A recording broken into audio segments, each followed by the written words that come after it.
Makabayang araw! Masaya ako na makita kang muli. Batang Pilipino, batang matalino, batang may respeto, handang matuto. Ako si Teacher Xiao, ang patuloy na magiging gabay mo sa iyong paglalakbay.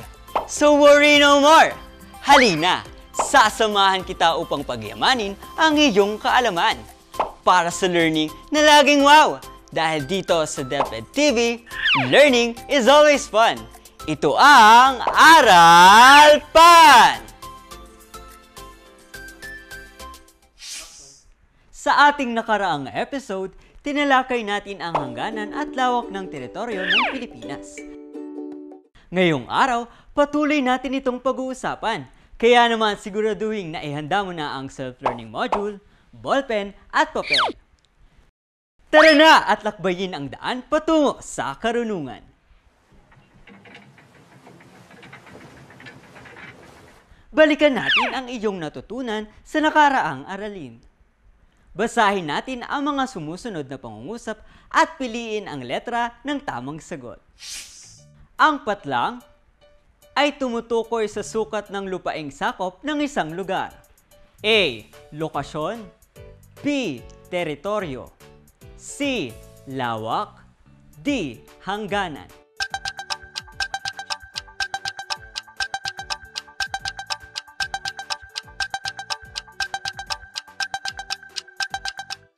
Ang tamang sagot, B. Teritoryo. Ang Pilipinas ay malapit sa sumusunod na anyong tubig maliban sa patlang. A. Karagatang Pasipiko. B. Bashi Channel. C. Dagat Celebes. D. Karagatang Indian.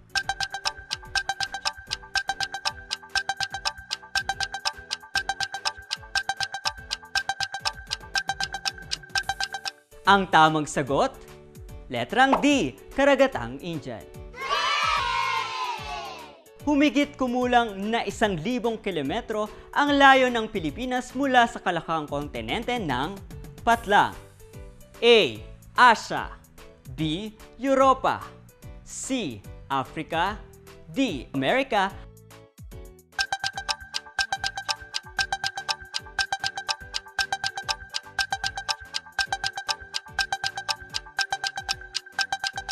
Ang tamang sagot, A. Asia. Recap kaalaman! Ang Pilipinas ay bahagi ng kontinente ng Asia. Matatagpuan ito sa rehiyon ng Timog Silangang Asya. Napaliligiran ito ng Bashi Channel sa hilaga, Karagatang Pasipiko sa silangan, Dagat Celebes sa timog, at dagat kanluran ng Pilipinas sa kanluran. Ang pambansang teritoryo ng Pilipinas ay batay sa Artikulo 1 ng Saligang Batas ng 1987 ay binubuo ng Kapuluan ng Pilipinas. Kasama rito ang lahat ng mga pulo at mga karagatang nakapaloob dito.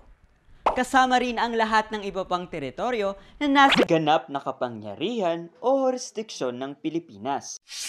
Binubuo ito ng kalupaan, katubigan, at himpapawirin. Ang Pilipinas ay binubuo ng 7,641 mga pulo. Ang kabuoang lawak o sukat ng bansa ay umaabot sa 300,000 kilometro kwadrado. May 1,851 kilometro ang haba mula sa hilaga patimog. At umaabot naman sa 1,107 kilometro ang lawak nito mula sa kanluran pasilangan. Batay sa kasaysayan at mga kasunduan. Kasunduan sa Paris ng 1898.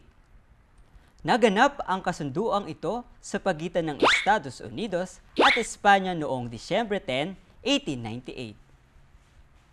Ipinagbili ng Espanya ang Pilipinas sa halagang $20 milyong sa mga Amerikano. Sa kasunduan, ang nasasakupan ay ang lahat ng kalupaan, katubigan, at himpapawid na teritoryo ng bansa maliban sa ilang bahagi ng Sulu. Kasunduan sa Washington. Muling nagkaroon ng kasunduan ang Estados Unidos at Espanya noong Nobyembre 1900. Itinakda sa kasunduan na idagdag sa teritoryo ang Sulu, Cagayan at Sibuto. Kasunduan ng Estados Unidos at Gran Britanya. Dahil sa kasunduang nilagdaan noong 2 ng Enero, taong 1930 ng Estados Unidos at Gran Britanya, ang mga maliliit na mga pulo ng Mangsi at Turtle Islands sa pagitan ng Borneo at Sulu ay naging bahagi ng Pilipinas. Pinangasiwaan ito noong 1947, isang taon pagkatapos mabigyan ng kalayaan ang mga Pilipino. Sa Ligang Batas ng 1935. Sa kasunduang nilagdaan sa Paris, hindi napasama ang Batanes. Kaya sa pamamagitan ng Saligang Batas ng 1935, itinakda na mapasama sa teritoryo ng Pilipinas ang pulo ng Batanes dahil sa paninirahan doon ng maraming Pilipino. Ang Pilipinas ay binubuo ng 17 rehiyon. Mga rehiyon sa Luzon. Rehiyon 1, rehiyon ng Ilocos. Rehiyon 2, Lambak ng Cagayan. Rehiyon 3, Gitnang Luzon. Rehiyon 4A, Calabarzon. Rehiyon 4B, Mimaropa. Rehiyon 5, Rehiyon ng Bicol. CAR, Cordillera Administrative Region. National Capital Region. Mga rehiyon sa Visayas. Rehiyon 6, Kanlurang Visayas. Rehiyon 7, Gitnang Visayas. Rehiyon 8, Silangang Visayas. Mga rehiyon sa Mindanao. Rehiyon 9, Tangway ng Zamboanga. Rehiyon 10, Hilagang Mindanao. Rehiyon 11, Rehiyon ng Davao. Rehiyon 12, Soc-Sargen. Rehiyon 13, Caraga, ARMM, Autonomous Region in Muslim Mindanao. Basahin ang mga pahayag tungkol sa aralin. Isulat sa sagutang papel ang titik ng tamang sagot. Ito ay tumutukoy sa sukat ng lupaing sakop ng isang lugar.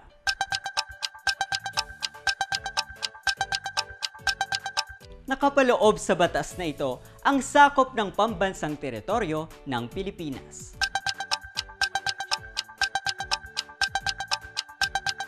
Ang Pilipinas ay binubuo ng 4 pulo.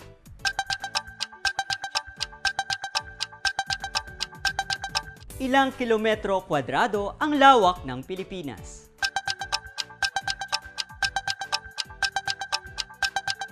Ilang kilometro ang haba ng Pilipinas mula hilaga patimog?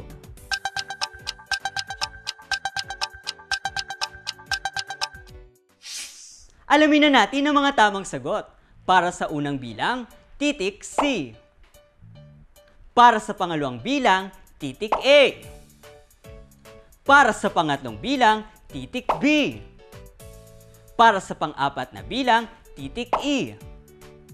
Para sa pang-5 bilang, titik D. Isa-isip natin. Palitan ang mga simbolo ng mga salitang katumbas nito upang mabuo ang maikling sanaysay tungkol sa paksang na pag-aralan mo.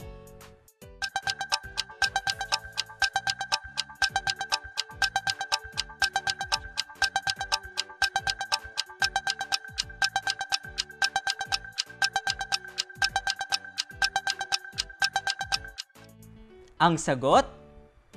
Ang Pilipinas ay bahagi ng Timog Silangang Asya.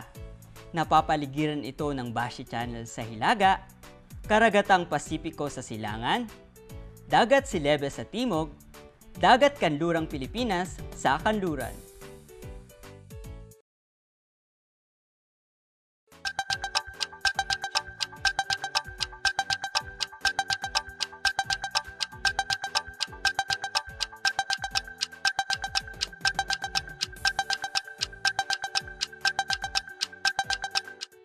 Ang sagot? Humigit kumulang 1,000 kilometrong layo ng Pilipinas mula sa kalakhang kontinente ng Asya. Napapaligiran ito ng Taiwan, China, at Japan sa hilaga, Malaysia, Vietnam, Laos, Cambodia at Thailand sa kanluran, at Indonesia sa timog.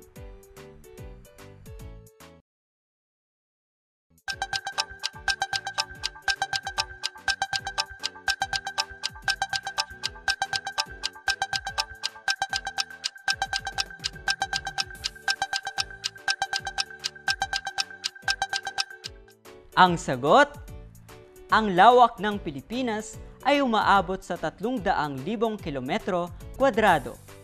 May 1,851 kilometro ang haba nito mula sa hilaga patimog. At umaabot naman sa 1,107 kilometro ang lawak nito mula sa kanluran pasilangan. It's time for Hula Amazing! Arrange the letters. Batay sa kinalalagyan ng Pilipinas sa mapa ng mundo, buuin ang mga salita sa kahon upang matukoy ang konsepto ng aralin. Isulat ang sagot sa sagutang papel. Ang Pilipinas ay kapuluang napapaligiran ng patlang.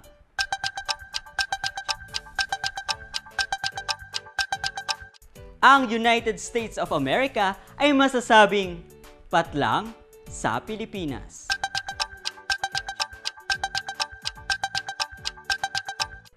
Kung ihahambing sa kapuluan ng Indonesia, ang lawak ng teritoryo ng Pilipinas ay masasabing mas patlang.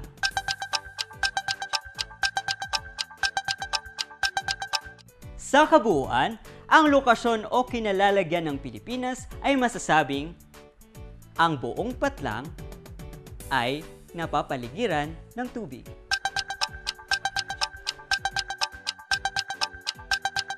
Kung ikaw ay maglalakbay mula sa Pilipinas papuntang China, masasabing ito ay patlang.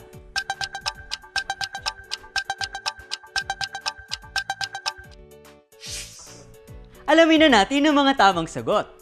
Ang Pilipinas ay kapuluan na napapaligiran ng tubig.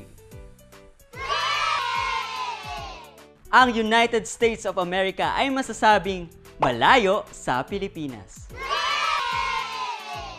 Kung ihahambing sa kapuluan ng Indonesia, ang lawak ng teritoryo ng Pilipinas ay masasabing mas maliit. Sa kabuuan, ang lokasyon o kinalalagyan ng Pilipinas ay masasabing ang buong kapuluan ay napapaligiran ng tubig. Kung ikaw ay maglalakbay mula sa Pilipinas papuntang China, masasabing ito ay malapit. Magaling!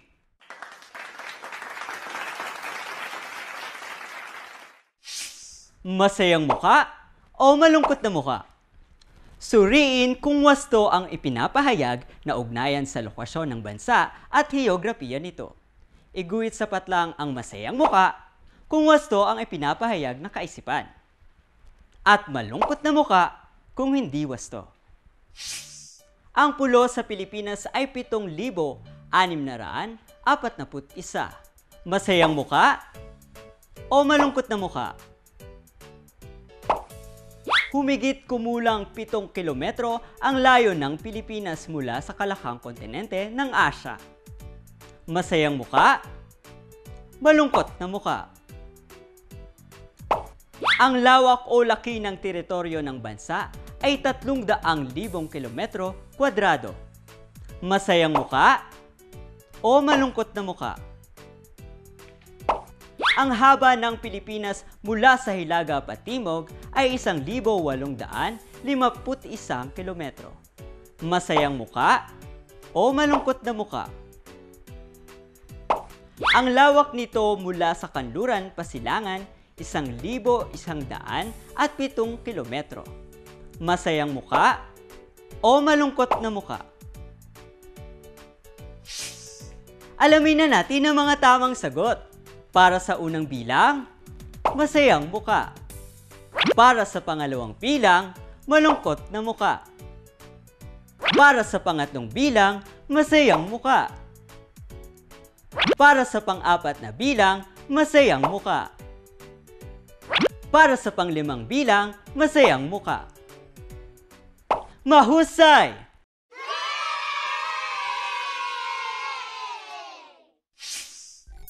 Yaman kaalaman. Bilang isang bansa, ang Pilipinas ay may teritoryo at hangganan. May malaking kinalaman ang teritoryo sa pamumuhay at kabuhayan ng mga mamamayan nito. Dahil mahalagang matukoy ang mga hangganan at lawak ng teritoryo para sa proteksyon at pagtatanggol nito. Kaya naman bilang mamamayan ng Pilipinas, pangalagaan, protektahan at mahalin ang ating bansa. Oras na para sa Aral Pan, Gawaing Pantahanan. Magbasa tungkol sa ugnayan ng lokasyon ng Pilipinas sa heograpiya nito. Dahil sa susunod na aralin, lubusan natin itong lalakbayin at uunawain. Hanggang dito na lang muna tayo. At dito man tayo titigil, hindi pa rin magpapapigil. Muli ako si Teacher Xiao. Hanggang sa susunod na paglalakbay, ikay patuloy na husay. Dahil mag-aral is fun sa Aral Pan. Paalam!